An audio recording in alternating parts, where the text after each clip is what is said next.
Minister পাঠাকে তো সামনে যেসে গেছে, তুই কালীরা এসে গেছে তোমারে জানাই, হাসি ভুলে বেদের মেলে আসিল কখন, কৃষ্ণারে না দেখলে তোমার ঘরে রয় না মন, কাকে যাতে দেখো সাদ্দাম ধরা পড়ে গেছে, হাজার হাজার জনগণকে সামনে যেসে গেছে। একসময় গ্রাম বাংলার জনপ্রিয় বিনোদন মাধ্যম বায়োস্কোপ, যার দেখা এখন প্রায় পাওয়া যায় না বা বিলুপ্তির পথে, যে বায়োস্কোপ অনেকের শৈশবের নানা রকম স্মৃতি রোমান্থন করে। ঈদের ছুটিতে খুলনার জাতিসংঘ শিশু পার্কের সামনে মেলায় হঠাৎই এমন বায়োস্কোপের দেখা মিলেছে। এই বায়োস্কোপ যিনি নিয়ে আসছেন তার নাম মোহাম্মদ অলিউর রহমান, উনি ঝিনাইদহ থেকে এসছেন। আমরা তার কাছ থেকে একটু ছোট্ট করে জানবো এই এখনকার বায়োস্কোপের আসলে চাহিদা কেমন। একটু যদি বলতেন যে আপনি ঝিনাইদহ থেকে খুলনায় এসছেন, এই যে বায়োস্কোপ একশো সময় খুব জনপ্রিয় ছিল, আপনারা বিভিন্ন মেলায় মেলায় ঘুরতেন, এখন এর জনপ্রিয়তা কতটা আছে? এখন জনপ্রিয়তা ধরেন হাউজিংয়ে বেড়ালি তেমন নাই, তা মেলাঘাটে অনেক লোকজন হয়, তাই মেলায় আসি, তাই কিছু হয়। আপনি কত বছর ধরে এই বায়োস্কোপ দেখাচ্ছেন এবং আগেকার মানুষ কেমন দেখতো আর এখনকার মানুষ কেমন দেখে? আগের মানুষ যে কোনো জায়গায় লাভালি সিরিয়াল পড়তো, বুঝছেন, দেখাচ্ছি 40-42 বছর। তা এর মাঝে আবার এটাও করি, আবার মাঝে বাড়ি থাকলে পারে আমি ভ্যান গাড়ি চালাই, সুয়াসাপ কথা আমার কাছে, মানে যে কোনো কর্ম করে খাই, এইটুকু আমি বলতে পারি। যাই খাই হালাল খাই।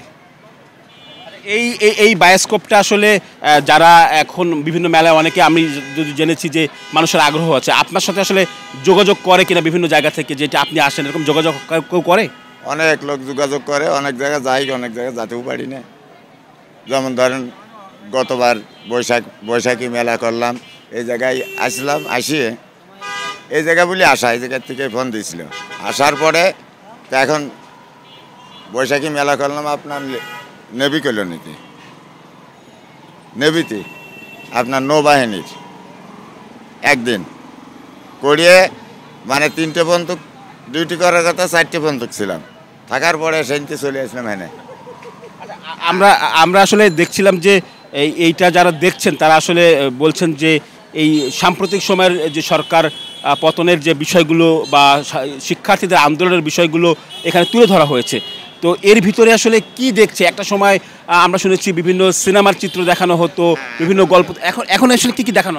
এখনও সিনেমার সব কিছুই দেখাই, ধরেন যেমন শাকিব খান, তারপর ইলিয়াস কাঞ্চন, মানে বেদের মেয়ে জোৎস্নাই, ইলিয়াস কাঞ্চন, এরকম বিভিন্নতা। সাম্প্রতিক কিছু ঘটনাও তো দেখিয়েছেন বোধহয়। হ্যাঁ, কি দেখিয়েছেন সাম্প্রতিক ঘটনা? এখন নতুন ঘটনার দেখার ভিতরে ওই যে মুগ্ধ আর আউটসাইডের গুলি করেছে, সেই ছবিটা কম্পিউটারেতে বের করেছি, করে সেটা দেখাচ্ছি, ক্লিয়ার কথা। ধন্যবাদ আপনাকে। দর্শক, আমরা শুনছিলাম একজন বায়োস্কোপ এর কারিগরের কথা, যিনি আসলে বলছিলেন যে এই বায়োস্কোপ উনি প্রায় 42 বছর ধরে এটি আসলে দেখাচ্ছেন। একটা সময় মানুষের আসলে জনপ্রিয়তার শীর্ষে ছিল, বিনোদনের অন্যতম মাধ্যম ছিল, যারা আসলে দর্শক তারাও কিন্তু আসলে দেখে উপভোগ করেছেন। খুলনার কিছু জিনিস ছিল, তারপরে যে কিছুদিন আগে যে স্টুডেন্ট আন্দোলন হলো সেটার কিছু ভিউ ছিল, তো সব কিছু মিলিয়ে আমি কখনো দেখিনি, মানে টিভিতে দেখা হয়েছে যে বায়োস্কোপ নামের, তো আজকে এটা সরাসরি দেখলাম, তাই অনেক ইচ্ছা ছিল দেখার, তাই দেখলাম। এবং তিনি আসলে প্রত্যাশা করছেন যে এই যে হারিয়ে যাওয়া যে বিষয় সেটি আসলে তিনি ধরে রাখতে চান এবং আগামীতেও এটি নিয়ে আরও অনেক দূর এগিয়ে রাখতে চান এবং নতুন প্রজন্মকে এই যে বায়োস্কোপের বিষয়গুলো আসলে তিনি তুলে ধরতে চান। আব্দুল্লাহ আল মামুন রুবেল, সময় সংবাদ, খুলনা।